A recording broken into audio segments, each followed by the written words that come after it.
एक बार एक शिष्य ने विनम्रतापूर्वक अपने गुरु जी से पूछा, गुरु जी, कुछ लोग कहते हैं कि जीवन एक संघर्ष है, कुछ अन्य कहते हैं कि जीवन एक खेल है और कुछ जीवन को एक उत्सव की संज्ञा देते हैं, इनमें कौन सही है? गुरु जी ने तत्काल बड़े ही धैर्यपूर्वक उत्तर दिया, पुत्र, जिन्हें गुरु नहीं मिला उनके लिए जीवन एक संघर्ष है, जिन्हें गुरु मिल गया उनका जीवन एक खेल है, और जो लोग गुरु द्वारा बताए गए मार्ग पर चलने लगते हैं, मात्र वे ही जीवन को एक उत्सव का नाम देने का साहस जुटा पाते हैं। यह उत्तर सुनने के बाद भी शिष्य पूरी तरह से संतुष्ट न था। गुरु जी को इसका आभास हो गया। वे कहने लगे, लो, तुम्हें इसी संदर्भ में एक कहानी सुनाता हूँ, ध्यान से सुनोगे तो स्वयं ही अपने प्रश्न का उत्तर पा सकोगे। उन्होंने जो कहानी सुनाई वह इस प्रकार थी। एक बार की बात है कि किसी गुरुकुल में 3 शिष्यों ने अपना अध्ययन संपूर्ण करने पर अपने गुरु जी से यह बताने के लिए विनती की कि उन्हें गुरुदक्षिणा में उनसे क्या चाहिए। गुरु जी पहले तो मन मुस्कुराए और फिर बड़े स्नेहपूर्वक कहने लगे, मुझे तुमसे गुरुदक्षिणा में एक थैला भर के सूखी पत्तियां चाहिए, ला सकोगे? वे तीनों मन ही मन बहुत प्रसन्न हुए, क्योंकि उन्हें लगा कि वे बड़ी आसानी से अपने गुरु जी की इच्छा पूरी कर सकेंगे। सूखी पत्तियां तो जंगल में सर्वत्र बिखरी ही रहती हैं। वे उत्साहपूर्वक एक ही स्वर में बोले, जी गुरु जी, जैसी आपकी आज्ञा। अब वे तीनों शिष्य चलते चलते एक समीपस्थ जंगल में पहुंच चुके थे, लेकिन ये देखकर कि वहां पर तो सूखी पत्तियां केवल एक मुट्ठी भर ही थीं, उनके आश्चर्य का ठिकाना न रहा। वे सोच में पड़ गए कि आखिर जंगल से कौन सूखी पत्तियां उठाकर ले गया होगा।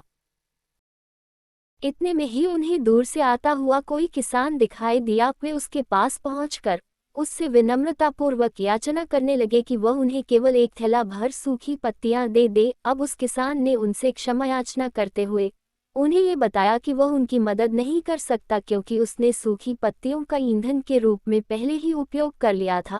अब वे तीनों पास में ही बसे एक गांव की ओर इस आशा से बढ़ने लगे थे कि हो सकता है वहां उस गांव में उनकी कोई सहायता कर सके। वहां पहुंचकर उन्होंने जब एक व्यापारी को देखा तो बड़ी उम्मीद से उससे एक थैला भर सूखी पत्तियां देने के लिए प्रार्थना करने लगे, लेकिन उन्हें फिर से एक बार निराशा ही हाथ आई, क्योंकि उस व्यापारी ने तो पहले ही कुछ पैसे कमाने के लिए सूखी पत्तियों के दोने बनाकर बेच दिए थे। लेकिन उस व्यापारी ने उदारता दिखाते हुए उन्हें एक बुई माँ का पता बताया जो सूखी पत्तियां एकत्रित किया करती थी, पर भाग्य ने यहाँ पर भी उनका साथ नहीं दिया, क्योंकि वह बुई माँ तो उन पत्तियों को अलग अलग करके कई प्रकार की औषधियां बनाया करती थी।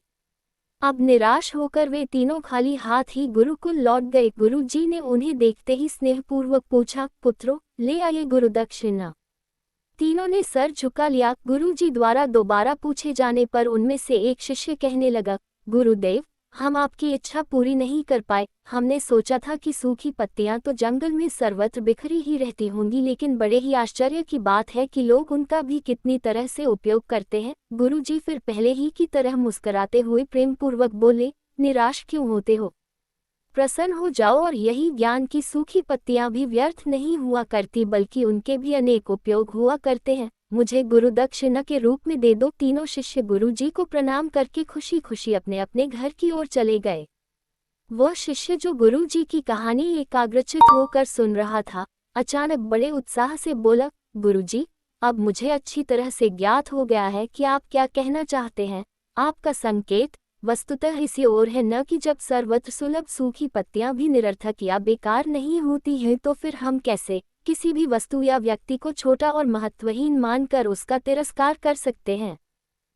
चींटी से लेकर हाथी तक और सुई से लेकर तलवार तक सभी का अपना अपना महत्व होता है। गुरु जी भी तुरंत ही बोले, हाँ पुत्र, मेरे कहने का भी यही तात्पर्य है कि हम जब भी किसी से मिले तो उसे यथायोग्य मान देने का भरसक प्रयास करें, ताकि आपस में स्नेह, सद्भावना, सहानुभूति एवं सहिष्णुता का विस्तार होता रहे और हमारा जीवन संघर्ष के बजाय उत्सव बन सके। दूसरे, यदि जीवन को एक खेल ही माना जाए तो बेहतर यही होगा कि हम निर्विक्षिप, स्वस्थ एवं शांत प्रतियोगिता में ही भाग लें और अपने निष्पादन तथा निर्माण को ऊंचाई के शिखर पर जाने का अथक प्रयास करें। अब शिष्य पूरी तरह से संतुष्ट था।